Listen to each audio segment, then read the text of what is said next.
Good morning all of you. आप सभी का स्वागत है उत्थान एकेडमी के ऑनलाइन प्लेटफॉर्म पर। और आज हम करने वाले हैं 4 जनवरी 2022 के मोस्ट इंपॉर्टेंट करंट अफेयर्स।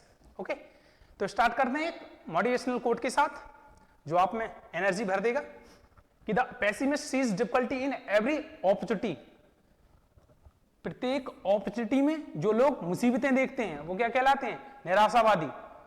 और जो प्रत्येक मुसीबत में अपॉर्चुनिटी देख ले वो कहलाता है आशावादी। तो आप प्रत्येक क्या करना चाहते हैं? प्रत्येक अपॉर्चुनिटी में मुसीबत देखेंगे या प्रत्येक मुसीबत में एक अपॉर्चुनिटी? तो ये दूसरे टाइप के लोग होते हैं ना, वो सीधे इतिहास रचते हैं। तो आपको किस पे फोकस करना है? आशावादी होने पे। आपको प्रत्येक मुसीबत में क्या देखनी है? एक अपॉर्चुनिटी।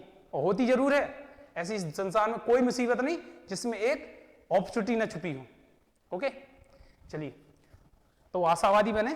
प्रत्येक मुसीबत में जो भी आपके पास समस्याएं, जितना भी संघर्ष है, उसमें क्या आप देखें? एक अपॉर्चुनिटी ढूंढें, कोशिश करें, मिलेगी आपको। कोशिश करने वालों की कभी हार नहीं होती। ओके, चलिए तो स्टार्ट करें। आज का आपका पहला क्वेश्चन, केंद्रीय खाद्य प्रसंस्करण मंत्री, केंद्रीय खाद्य प्रसंस्करण मंत्री मिस्टर पशुपति कुमार पारस ने हाल ही में किस राज्य के पहले खाद्य प्रसंस्करण कार्यालय का उद्घाटन किया है? आपको यह बताना है कि ऐसा कौन सा राज्य है जहां पर खाद्य प्रसंस्करण का पहला कार्यालय खोला गया है। और खोला किसने है? आपके जो आपके खाद्य प्रसंस्करण मंत्री हैं वर्तमान में, मिस्टर पशुपति कुमार पारस जी ने। ओके, तो ऑप्शंस आपके बिहार, पंजाब, उत्तर प्रदेश, हिमाचल प्रदेश। इसका जो राइट आंसर है वो है बिहार। बिहार में अभी खाद्य प्रसंस्करण मंत्री जो हैं आपके मिस्टर पशुपति कुमार जी, उन्होंने एक क्या खोला है? खाद्य प्रसंस्करण कार्यालय। और उस राज्य का वो पहला खाद्य प्रसंस्करण कार्यालय है, इसलिए ये आपके लिए इंपॉर्टेंट है। वो है आपका बिहार। बिहार के जो आपके सीएम हैं वो भी याद रखें आप, मिस्टर नीतीश कुमार। ओके, और यहाँ के जो गवर्नर है फागू चौहान। ओके, याद रखना है आपको ये भी। चलिए आगे बढ़े। आपका नेक्स्ट क्वेश्चन, रक्षा मंत्री ने चंडीगढ़ विश्वविद्यालय में किसके नाम पर centre for research in space science and technology का उद्घाटन किया है? बताएं आप कि जो आपके रक्षा मंत्री हैं मिस्टर राजनाथ सिंह, कौन है वर्तमान में रक्षा मंत्री? मिस्टर राजनाथ सिंह। चंडीगढ़ विश्वविद्यालय में उन्होंने क्या खोला? एक centre for research in space science and technology. Centre for research in space science and technology. तो उसका नाम बताना है आपका। तो आपका ऑप्शंस ये हैं, विक्रम साराभाई, कल्पना चावला, डॉक्टर कलाम। डॉक्टर कलाम का मतलब यहां पे doctor APJ Abdul Kalam, doctor Abul Pakir Jainulabdeen Abdul Kalam. पूर्व राष्ट्रपति, आपके 11वें नंबर के राष्ट्रपति थे और मिसाइल मैन ऑफ इंडिया के नाम से भी जाना जाता है इन्हें। और एक बहुत बेहतरीन इंसान जिसने भारत की दिशा और दशा दोनों बदल दी। ओके, चलिए, और आगे है आपकी सुनीता विलियम्स। तो आपका जो राइट आंसर है वो है कल्पना चावला। कल्पना चावला के नाम पर चंडीगढ़ विश्वविद्यालय में एक centre for research in space science and technology खोला गया है। विक्रम साराभाई इसरो के संस्थापक, इंडियन स्पेस रिसर्च ऑर्गेनाइजेशन के विक्रम साराभाई, इन्होंने इसकी स्थापना की थी। ये मतलब आप ये मान के चलें, जो स्पेस है ना, स्पेस इंडिया में स्पेस के जी क्या कहलाते हैं? गॉडफादर कहलाते हैं। समझ गए? याद रखना आप। और जो इसरो है आपका, इंडियन स्पेस रिसर्च ऑर्गेनाइजेशन, इसकी जो स्थापना हुई थी वो 1969 में हुई थी। कब हुई थी? 1969 में। इसका जो हेडक्वार्टर है वो आपका बेंगलुरु में है। कहां पर है? बेंगलुरु। और इसके जो वर्तमान में अध्यक्ष हैं वो है के सिवान। कौन है? के सिवान। ये भी याद रखना है। 15 अगस्त 1969, अगस्त 15 1969। ठीक है, इंडियन स्पेस रिसर्च ऑर्गेनाइजेशन। और ये जो चंडीगढ़ विश्वविद्यालय में centre for research in space science and technology खोला है, वो खोला है मिस्टर जो आपकी कल्पना चावला है। ठीक है, चलिए आगे बढ़े।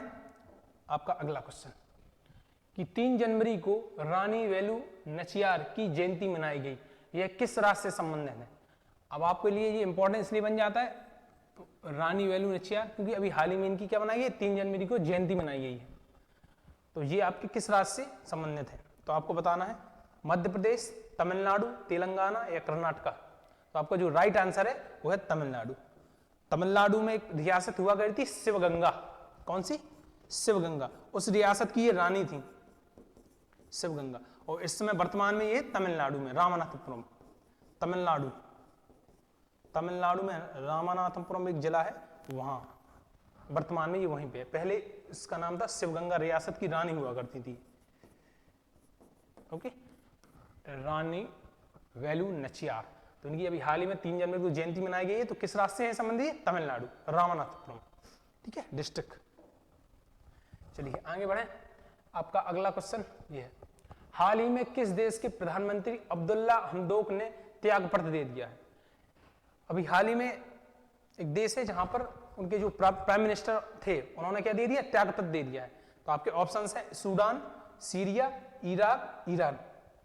तो ये है आपका सूडान। सूडान के जो प्रधानमंत्री उन्होंने अभी हाल ही में क्या कर दिया है? जनता के दबाव के कारण क्या दे दिया? त्यागपत्र दे दिया है। जनता बाहर निकाला, मतलब विद्रोह होने लगा, इसलिए। सूडान की जो कैपिटल होती है वो खार्तुम, और पाउंड इसकी क्या है? मुद्रा, याद रखना, सूडान, खार्तुम, पाउंड। चलिए आगे बढ़े। हाल ही में महान समाज सुधारक और बहुत बड़ी शिक्षाविद भी थी ये, बहुत बड़ी, हाल ही में महान समाज सुधारक और शिक्षाविद सावित्रीबाई फुले की कौन सी जयंती मनाई गई है? अभी हाल ही में मनाई गई है। तो आपको बताना 190, 191, 192, 193। तो जो सावित्रीबाई फुले जी हैं, इन्होंने एक समाज की भी स्थापना की थी, आप वो भी याद रखें, क्या है वो? सत्य शोधक समाज। सत्य शोधक समाज, ये बहुत इंपॉर्टेंट है, याद रखें, सत्य शोधक समाज। और इनकी हाल ही में अभी 191वीं जयंती मनाई गई है। कौन सी? 191वीं 191वीं जयंती मनाई गई है। इनने किस समाज की स्थापना की थी? सत्य शोधक समाज की। सत्य शोधक समाज ऑर्गेनाइजेशन था इनका। ओके, ये भी याद रखना है आपको। ये कहां की थी? महाराष्ट्र की थी। कहां की? महाराष्ट्र। ओके, चलिए, मतलब इन्होंने बहुत बड़ी शिक्षाविद थी, इन्होंने शिक्षा पे बहुत ज्यादा ध्यान दिया वहां के। ठीक है, चलिए आगे बढ़े। आपका अगला क्वेश्चन, किस भारतीय महिला क्रिकेटर को आईसीसी महिला क्रिकेट ऑफ द ईयर 2021 पुरस्कार के लिए प्रतिष्ठित रॉचेल हीहो फ्रंट ट्रॉफी के लिए नामित किया गया है? आपके ऑप्शन है मिताली राज, Harmanpreet Kaur, Smriti Mandhana, none of these. ये तीनों ही इंडियन की प्लेयर हैं, इंडिया की खिलाड़ी हैं। तो आपको ये बताना है किसको महिला क्रिकेट ऑफ द ईयर 2021 पुरस्कार के लिए जो प्रतिष्ठित रॉचेल हीहो फ्रंट ट्रॉफी होती है, रॉचेल हीहो फ्रंट ट्रॉफी। अब आपसे ये भी क्वेश्चन आया जा सकता है, रॉचेल हीहो फ्रंट ट्रॉफी किससे संबंधित है? तो किससे? क्रिकेट से। और इसमें किसको नामित किया गया इंडिया की तरफ से? वो है आपकी स्मृति मंधाना। कौन है? स्मृति मंधाना। स्मृति मंधाना को किया गया है। कौन है? स्मृति मंधाना। ओके, याद रखना है आपको। चलिए आगे बढ़े। किस देश ने हाल ही में धूम्रपान मुक्त बेहतर स्वास्थ्य अभियान लॉन्च किया है? धूम्रपान मुक्त और बेहतर स्वास्थ्य, आपको ये बताना है, बेटर हेल्थ और धूम्रपान मुक्त विदाउट स्मोकिंग, ये जो अभियान है किस देश ने लॉन्च किया है? तो आपको ये बताना है, आपके ऑप्शन है यूके मतलब है United kingdom, Britain, New Zealand, Australia, America. तो आपका जो राइट आंसर है वो है यूके। यूके ये उत्तराखंड नहीं है, ये क्या है? यूनाइटेड किंगडम, ब्रिटेन है ये आपका। ब्रिटेन ने अभी हाल ही में क्या ये लॉन्च किया है? धूम्रपान मुक्त और बेहतर स्वास्थ्य अभियान लॉन्च किया है। और मैं आपको बता दूं, न्यूजीलैंड भी घोषणा कर चुका है 2030 तक अपने आप को धूम्रपान मुक्त, मतलब सिगरेट वहां पर बिल्कुल नहीं पी जाएगी। 2030 तक वो बिल्कुल धूम्रपान मुक्त हो जाएगा। कौन? न्यूजीलैंड। ये भी याद रखना है आपको। कब तक? 2030 तक धूम्रपान मुक्त होने का लक्ष्य रखा है किसने? न्यूजीलैंड में। ब्रिटेन की कैपिटल जो है लंदन है, और मुद्रा जो है स्टर्लिंग पाउंड है। ये भी याद रखें आप। न्यूजीलैंड की वेलिंगटन, ऑस्ट्रेलिया की कैनबरा, अमेरिका की वाशिंगटन डीसी। ये भी याद रखें। चलिए आगे बढ़े। केएल राहुल भारत के किस नंबर के टेस्ट कप्तान बनाए गए हैं? बताएं आप। अभी हाल ही में जो साउथ अफ्रीका और इंडिया की सीरीज चल रही है साउथ अफ्रीका में, तो वहां पे क्या है कि सेकंड टेस्ट चालू हो चुका है, तो उसमें कप्तान चेंज कर दिया। पहले में तो विराट कोहली थे, अब इसमें कप्तान चेंज कर दिया गया। किसको बनाया गया है? केएल राहुल को। तो आपको ये बताना है टेस्ट क्रिकेट में किस नंबर के कैप्टन है? तो आपके ऑप्शन हैं 32वें, 35वें, 34वें या 36वें। तो आपका जो राइट आंसर है वो है 34वें। जो केएल राहुल टेस्ट क्रिकेट में कप्तान बनाए गए हैं वो कौन से नंबर के हैं? 34वें नंबर के कप्तान है। ओके, याद रखें आप। चलिए आगे बढ़ते हैं। आपका अगला क्वेश्चन, किस शब्द को ऑक्सफोर्ड इंग्लिश डिक्शनरी का वर्ड ऑफ द ईयर 2021 चुना गया है? ये देखो इंपॉर्टेंट है। किस शब्द को ऑक्सफोर्ड इंग्लिश डिक्शनरी का वर्ड ऑफ द ईयर चुना गया? आपका क्लाइमेट चेंज, वैक्स, कोविड या पॉल्यूशन। तो आपका जो राइट आंसर है वो है वैक्स। क्या है?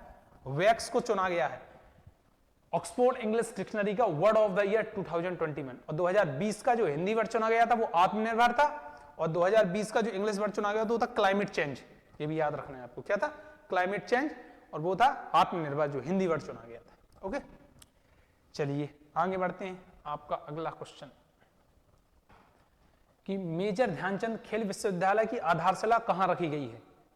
कल की जो इंपॉर्टेंट न्यूज थी वो मैंने करा दी आपको। ये थोड़ा सा आपका रिवीजन है और एक दो नए क्वेश्चन भी है इसमें। ठीक है, कि मेजर ध्यानचंद खेल विश्वविद्यालय की आधारशिला रखी गई है, तो आपको ये बताना है कहां पर रखी गई है मेजर ध्यानचंद खेल विश्वविद्यालय की। तो आपके ऑप्शन है मेरठ, कानपुर, लखनऊ, प्रयागराज। तो आपका जो राइट आंसर है वो है मेरठ। मेरठ में मेजर ध्यानचंद खेल विश्वविद्यालय की क्या स्थापना, आधारशिला रखी गई है। और किसने रखी है? आपके prime minister, honourable prime minister Shri Narendra Modi. कौन? श्री नरेंद्र दामोदर दास मोदी जी ने, इन्होंने आधारशिला रखी है। आप ये भी याद रखें, जो राजीव गांधी खेल रत्न पुरस्कार है ना, कौन सा? राजीव गांधी खेल रत्न पुरस्कार, उसका नाम बदल कर क्या कर दिया गया है? मेजर ध्यानचंद खेल रत्न पुरस्कार। क्या कर दिया गया? मेजर ध्यानचंद खेल रत्न पुरस्कार। मेजर ध्यानचंद खेल रत्न पुरस्कार कर दिया गया। जो अभी राजीव गांधी खेल रत्न पुरस्कार था उसका नाम बदल कर क्या कर दिया? मेजर ध्यानचंद खेल रत्न पुरस्कार। मेजर ध्यानचंद जी जो थे वो हॉकी के बहुत बड़े प्लेयर थे, मतलब हॉकी का जादूगर कहा जाता था उन्हें, हॉकी का जादूगर। किसको? मेजर ध्यानचंद जी को। ये याद रखें आप। ठीक है, कम से कम 3 गोल्ड, दो या अथवा 3 गोल्ड दिलाए इन्होंने इंडिया को। उस समय हम गुलाम थे, ब्रिटिशर्स के अंडर में थे, लेकिन फिर भी गोल्ड तो जीते ही ना। हॉकी में एक समय इंडिया बहुत ज्यादा प्रोग्रेस कर रहा था, बहुत ज्यादा आगे था, लेकिन कुछ आक्रमणता सरकारों की खिलाड़ियों को लीड हुई। अब तो खैर बहुत बेहतरीन प्ले, इस बार ओलंपिक्स में हमने बहुत बेहतरीन परफॉर्मेंस की, मतलब गर्ल्स ने भी और बॉयज ने भी बहुत बेहतरीन परफॉर्मेंस की। इसकी मैं सराहना करता हूं। चलिए आगे बढ़ते हैं। आपका अगला क्वेश्चन, किस राज्य के मुख्यमंत्री ने कौशल रोजगार निगम पोर्टल लॉन्च किया है? देखो, युवाओं को रोजगार देने के लिए क्या कि डायरेक्ट उन्हें सारी स्कीम एक ही जगह पर मिले, उनके लिए एक कौशल रोजगार निगम पोर्टल खोला गया है। तो आपको बताना है किस राज्य ने खोला है ये। तो आपके ऑप्शन उत्तर प्रदेश, हरियाणा, पंजाब, राजस्थान। तो आपका जो राइट आंसर है हरियाणा गवर्नमेंट। यहाँ के जो सीएम है मनोहर लाल खट्टर जी, उन्होंने ये खोला है कौशल रोजगार निगम पोर्टल। ठीक है, चलिए आगे बढ़े। आपका अगला क्वेश्चन कि किस देश ने दुनिया का पहला डुअल मोड वाहन पेश किया है? ये इंपॉर्टेंट है आपके लिए। दुनिया का पहला डुअल मोड वाहन पेश किया है किसने? Dual mode. तो आपका जो ऑप्शन है सऊदी अरब, जापान, जर्मनी या इटली। तो आपका जो राइट आंसर है वो है जापान। जापान ने कौन सा डुअल मोड वाहन पेश किया है अभी हाल ही में। और इस पर रिसर्च, मतलब थोड़ा सा क्लियर चीजें होंगी तो ये और डिटेल में आएगा। ठीक है, किस देश ने दुनिया का पहला डुअल मोड पेश किया, अभी पेश किया, अभी लॉन्च होगा तो बहुत ज्यादा चीजें सामने आएंगी उससे रिलेटेड। और यूको बैंक के एमडी और सीईओ के रूप में किसे नियुक्त किया गया है, ये बताना है आपको। यूको बैंक के एमडी और सीईओ। तो ऑप्शन है आपके बी सोमशंकर प्रसाद, दिनेश कुमार खारा, मल्लिकार्जुन राव अथवा नन ऑफ दीज। तो आपका जो राइट आंसर होगा वो है आपके सोमशंकर प्रसाद। कौन? सोमशंकर प्रसाद। इन्हें किया गया है क्या? MD and CEO, management director, chief executive officer. तो ये हैं आपके बी सोमशंकर प्रसाद। ठीक है, चलिए अब मैं आपको थोड़ा सा बैंकों के बारे में बता दूं। जो यहाँ पे दिनेश कुमार खारा जी थे, ये एसबीआई के चेयरमैन वर्तमान में। कौन है? एसबीआई के चेयरमैन। और मल्लिकार्जुन राव इससे पूर्व थे, हैं पीएनबी की। तो अब मैं थोड़ा सा आपको उस बैंकों के बारे में बता दूं। एसबीआई के चेयरमैन मिस्टर दिनेश कुमार खारा। एसबीआई का जो पूरा इतिहास है वो हम जानते हैं। देखो, एक 1806 में आपका एक बैंक आया, उसका नाम था क्या? बैंक ऑफ कलकत्ता, कलकत्ता ये आया। इसके बाद आपका आया 1840 में एक बैंक जिसका नाम था बैंक ऑफ बॉम्बे। क्या था? Bank of Bombay. फिर आपका 1843 में एक बैंक आया जिसका नाम था बैंक ऑफ मद्रास। ये 3 बैंक अंग्रेजों ने स्थापित किए, bank of Calcutta, bank of Bombay and bank of Madras. और कहां पे किए? एक कलकत्ता में, एक बॉम्बे में, एक मद्रास में। और इन 1806 में किया, एक 1840 में, एक 1847 में। कैसे? अब मैं बताऊं आपको कैसे, क्यों इनने ऐसे इंडिया का मैप होता है ऐसे, समथिंग कुछ ऐसे होता है ऐसे। तो एक उन्होंने यहां पे बैंक स्थापित कर दिया, ये किया है बैंक ऑफ कोलकाता, आपका कोलकाता है पश्चिम, एक यहां पे स्थापित कर दिया और एक यहां पे स्थापित कर दिया, तो पूरा इंडिया कवर हो गया।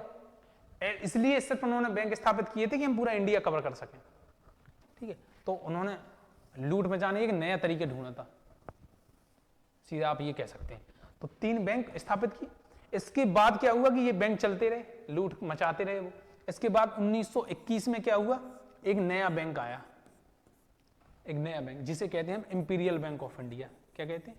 Imperial bank of India. ये आया आपका 1921 में, 1921 में, जिसे हम कहते हैं इंपीरियल बैंक ऑफ इंडिया। इस इंपीरियल बैंक ऑफ इंडिया को ही आगे चलकर 1 जुलाई 1955 में इसका नेशनलाइजेशन किया गया। तो अपना बैंक आया कौन सा? SBI, जिसे कहते हैं हम स्टेट बैंक ऑफ इंडिया। ये है SBI का इतिहास। क्या निकल के आया? 1 जुलाई 1955 को SBI state bank of India. इसके वर्तमान में जो आपके कौन अध्यक्ष हैं वो हैं दिनेश कुमार खारा। ओके, याद रखें आप, ये है आपका SBI का इतिहास। मैं आपको थोड़ा सा पंजाब के बारे में बता दूं, जो इंपॉर्टेंट है इसलिए कि कभी कभी पूछे जा सकते हैं आपसे। यदि आपसे कोई पूछे इंडिया का सबसे पुराना चलता हुआ बैंक कौन सा है, तो आपका है इलाहाबाद बैंक। कौन सा है? इलाहाबाद बैंक। कौन सा है? इलाहाबाद बैंक। इसकी स्थापना हुई थी 1865 में, और ये की थी पुर्तगालियों ने इसकी स्थापना। पुर्तगालियों ने, किसने? पुर्तगालियों ने। तो सबसे पुराना चलता हुआ जो बैंक है वो है आपका कौन? इलाहाबाद बैंक। ओके, 1865 में इसकी स्थापना हुई थी और पुर्तगालियों ने इसकी स्थापना की थी। तो भारत में जो चलता हुआ बैंक है इलाहाबाद बैंक, इसकी स्थापना किसने की थी? पुर्तगालियों ने। ठीक है, अब आप PNB के बारे में भी जान लें। सॉरी, PNB आपकी पंजाब नेशनल बैंक, इसकी स्थापना हुई थी 1894 में, 1894 में। और इसकी स्थापना की थी आपके लाला लाजपत राय जी ने। किसने? लाला लाजपत राय। लाला लाजपत राय जी ने की थी। किसकी? PNB, पंजाब नेशनल बैंक की स्थापना। और बस, और क्या, और हुई कहां पे थी ये भी जान लें आप, लाहौर में। लाहौर में लाला लाजपत राय जी ने 1894 में पंजाब नेशनल बैंक की स्थापना की थी। ओके, इंडिया में इस समय अच्छी पोजीशन में PNB, मतलब SBI से नहीं, एक ठीक ठाक पोजीशन है। ओके, तो ये थे आपके मोस्ट इंपॉर्टेंट 4 जनवरी के करंट अफेयर्स। ओके, तो मिलते हैं नेक्स्ट सेशन में। ओके, तब तक के लिए ओके, धन्यवाद, थैंक यू, बाय।